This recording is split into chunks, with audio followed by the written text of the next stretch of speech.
All right, let's dive right into this explainer. We spend so much time obsessing over how to optimize our internal processes, but honestly, how much do we truly know about what's happening outside our four walls? Today, we are laser focused on how to manage supplier dependency. We're going to expose those hidden vulnerabilities that can literally bring your entire operation to a grinding halt. Okay, picture this nightmare scenario for a second.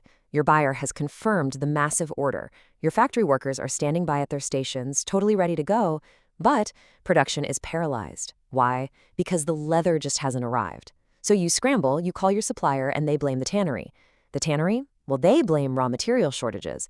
And just like that, your absolutely flawless production plan is dead in the water. This right here is the very real, very expensive reality of vendor dependency. So the big takeaway here is that you absolutely cannot stop at the surface level. It is not enough anymore to just ask, hey, can my direct supplier deliver on time?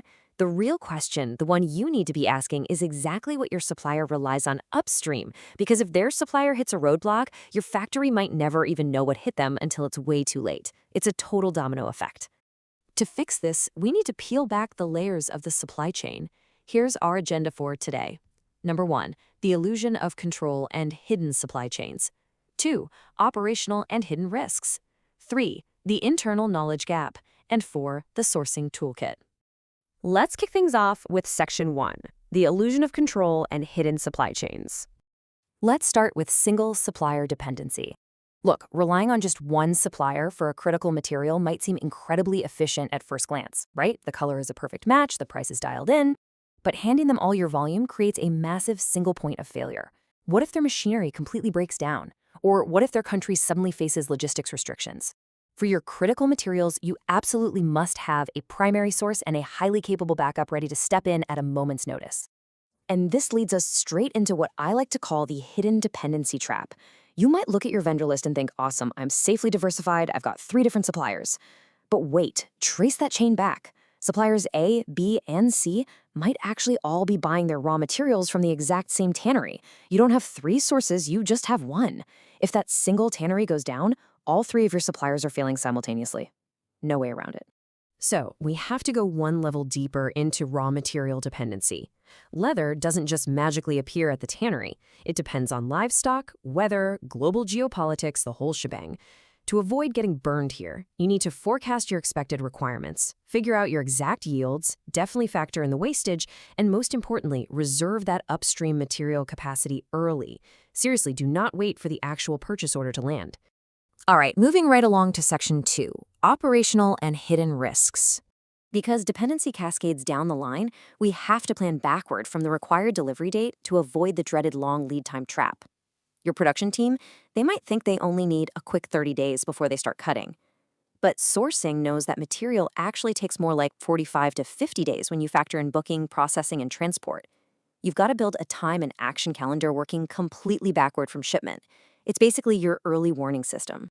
Then, of course, there's price dependency. Look, when a supplier knows you are heavily relying on them, they hold all the cards. Suddenly, bam, they hit you with a totally unexpected 8% price hike. And if you don't have a backup ready to go, you're swallowing that margin hit. You have to track market movements religiously, because sometimes a cheaper base price with a really poor yield can actually skyrocket your true cost. Next up is quality dependency. Imagine your supplier quietly decides to swap out a finishing chemical to save a few bucks.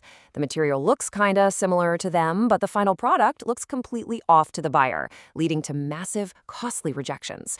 To prevent this, don't just put black leather on a purchase order. Maintain a rigorous specification log detailing every finish and acceptable tolerance. But above all else, keep a physical golden reference sample. That sample is your absolute unbreakable benchmark. Let's pivot now to Section 3. The internal knowledge gap. We really need to think about the human element here.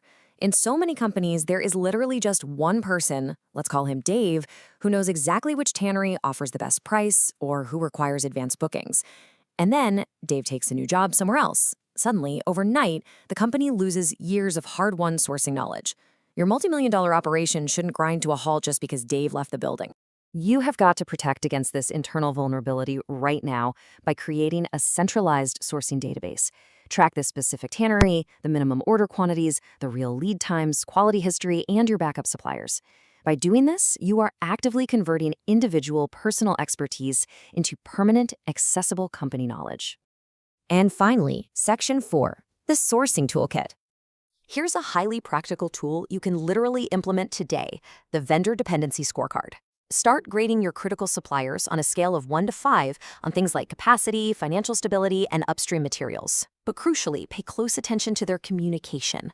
How fast do they actually pick up the phone to tell you when a problem arises? If a supplier is scoring poorly here, you need to start developing an alternative right away. Which brings us to the golden rule of sourcing.